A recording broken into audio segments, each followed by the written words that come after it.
ചോദ്യം 1. മൗര്യ രാജവംശം സ്ഥാപിക്കാൻ ചന്ദ്രഗുപ്തനെ സഹായിച്ച അദ്ദേഹത്തിന്റെ മന്ത്രി ആരായിരുന്നു? ഓപ്ഷനുകൾ: വസന്തകൻ, വിക്രമാദിത്യൻ, അമാത്യരാക്ഷസൻ, കൗടില്യൻ. ശരിയുത്തരം ഓപ്ഷൻ ഡി, കൗടില്യൻ. മൗര്യ രാജവംശം സ്ഥാപിക്കാൻ ചന്ദ്രഗുപ്തനെ സഹായിച്ച അദ്ദേഹത്തിന്റെ മന്ത്രിയായിരുന്നു കൗടില്യൻ. ചാണക്യൻ എന്നും അദ്ദേഹം അറിയപ്പെട്ടിരുന്നു. കൗടില്യന്റെ യഥാർത്ഥ നാമം വിഷ്ണുഗുപ്തൻ എന്നാണ്. കൗടില്യന്റെ പ്രധാന കൃതിയാണ് അർത്ഥശാസ്ത്രം. അർത്ഥശാസ്ത്രത്തിൽ പ്രതിപാദിക്കുന്ന വിഷയം രാഷ്ട്രതന്ത്രമാണ്. അർത്ഥശാസ്ത്രം ഇംഗ്ലീഷിലേക്ക് തർജ്ജമ ചെയ്തത് ശ്യാമശാസ്ത്രികളാണ്. ചോദ്യം 2. ക്രെസ്കോഗ്രാഫ് എന്ന ഉപകരണം ഏത് ശാസ്ത്രവുമായി ബന്ധപ്പെട്ടിരിക്കുന്നു? ഓപ്ഷനുകൾ: രസതന്ത്രം, ഭൗതികശാസ്ത്രം, സസ്യശാസ്ത്രം, കാലാവസ്ഥാശാസ്ത്രം. ശരിയുത്തരം ഓപ്ഷൻ സി, സസ്യശാസ്ത്രം. സസ്യങ്ങളുടെ വളർച്ച അളക്കുന്നതിനുള്ള ഉപകരണമാണ് ക്രെസ്കോഗ്രാഫ്. ഈ ഉപകരണം സസ്യങ്ങളുടെ വളർച്ചയുടെ തോത് 10,000 മടങ്ങു വരെ വലുതാക്കി കാണിക്കും. ഭാരതീയ ശാസ്ത്രജ്ഞനായ ജഗദീഷ് ചന്ദ്ര ബോസാണ് ഈ ഉപകരണം ആവിഷ്കരിച്ചത്. ഇതിനു പുറമെ മാഗ്നറ്റിക് ക്രെസ്കോഗ്രാഫ് എന്ന ഒരു ഉപകരണവും അദ്ദേഹം നിർമ്മിച്ചു. ഈ ഉപകരണം സസ്യവളർച്ചയെ ദശലക്ഷക്കണക്കിന് മടങ്ങ് വലുതാക്കി കാണിക്കും. കാലാവസ്ഥയ്ക്കും അനുകൂലനങ്ങൾക്കും അനുസരിച്ച് സസ്യവളർച്ചയുടെ തോത് തിരിച്ചറിയാൻ ഈ ഉപകരണങ്ങൾ സഹായിച്ചു.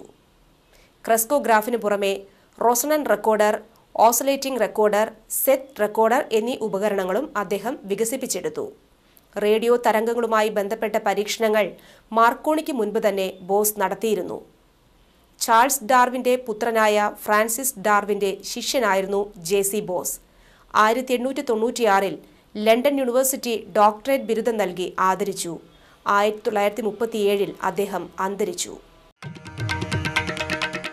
ചോദ്യം 3. ഇന്ത്യയിൽ ആദ്യമായി റുപ്പിയ സമ്പ്രദായം കൊണ്ടുവന്നത് ആരുടെ ഭരണകാലത്താണ്? ഓപ്ഷനുകൾ: അക്ബർ, ചന്ദ്രഗുപ്ത മൗര്യൻ, ഷാജഹാൻ, ഷേർഷാ. ശരിയുത്തരം ഓപ്ഷൻ ഡി, ഷേർഷാ. ഇന്ത്യയിൽ ആദ്യമായി റുപ്പിയ സമ്പ്രദായം കൊണ്ടുവന്നത് ഷേർഷയുടെ ഭരണകാലത്താണ്. ഷേർഷായുടെ ഭരണകാലം വരെ ഗുപ്തന്മാർ കൊണ്ടുവന്ന കർഷ പണം തന്നെയായിരുന്നു നിലവിലിരുന്നത്. നിയതമായ തൂക്കമുള്ളതും പ്രാമാണിക മാനദണ്ഡവും അനുസരിച്ച് തയ്യാറാക്കിയതുമായ 11 ഗ്രാം വെള്ളി നാണയമാണ് അദ്ദേഹം പ്രചാരത്തിൽ വരുത്തിയത്.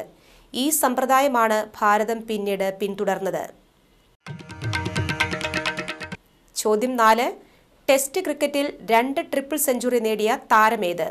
കൊടുത്തിരുന്ന ഓപ്ഷനുകൾ: സച്ചിൻ ടെണ്ടുൽക്കർ, വീരേന്ദർ സെവാങ്, VVS ലക്ഷ്മൺ, സനത് ജയസൂര്യ.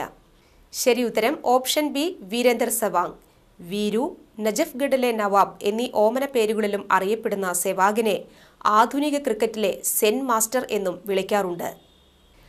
ആക്രമണോത്സുകനായ ഈ വലം കയ്യൻ ബാറ്റ്സ്മാൻ ഇടവേളകളിൽ ഓഫ് സ്പിൻ ബൗളറുടെ വേഷവും അണിയാറുണ്ട്. 2001 ഇന്ത്യൻ ക്രിക്കറ്റ് ടീമിലെത്തിയ Sehwag 2009 Wisden leading cricketer in the world പുരസ്കാരം നേടിയ ഏക ഇന്ത്യൻ കളിക്കാരൻ എന്ന ബഹുമതിക്ക് ഉടമയായി. ഏറ്റവും വേഗമേറിയ ട്രിപ്പിൾ സെഞ്ചുറി വീരുവിന്റെ പേരിലാണ്. 278 പന്തിലാണ് വീരു 300 റൺ തികച്ചത്. 319, 309 എന്നിങ്ങനെ 2 തവണ 300 കടന്നു. സെവാങ് ക്രിക്കറ്റ് ചരിത്രത്തിൽ ട്രിപ്പിൾ സെഞ്ചുറി 2 തവണ നേടിയ 4 പേരിൽ ഒരാളായി മാറി. ഓസ്ട്രേലിയയുടെ സർ ഡൊണാൾഡ് ബ്രാഡ്മാൻ, വെസ്റ്റ് ഇൻഡീസിന്റെ ബ്രയാൻ ലാറ, ക്രിസ് ഗെയിൽ എന്നിവരാണ് ഈ നേട്ടം കൈവരിച്ച മറ്റു 3 പേർ. ഒരു ടെസ്റ്റ് ഇന്നിംഗ്സിൽ ട്രിപ്പിൾ സെഞ്ചുറിയും 5 വിക്കറ്റും നേടിയ ഏക താരമാണ് സെവാങ്. 6 ഇരട്ട സെഞ്ചുറികളും സെവാഗിന് സ്വന്തമായുണ്ട്. ഏകദിന ക്രിക്കറ്റിലെ ഏറ്റവും ഉയർന്ന സ്കോർ വീരുവിന്റെ പേരിലാണ്. 2011 ഡിസംബറിൽ വെസ്റ്റ് ഇൻഡീസിനെതിരെ നേടിയ 219 റൺസ് നേട്ടത്തോടെയാണ് സച്ചിന്റെ ആദ്യ ഇരട്ട സെഞ്ചുറിയെ വീരു മറികടന്നത്. 2005 ഇന്ത്യൻ ടീമിന്റെ ഉപനായകന്റെ വേഷവും വീരു കുറച്ചു കാലത്തേക്ക് അണിഞ്ഞിരുന്നു.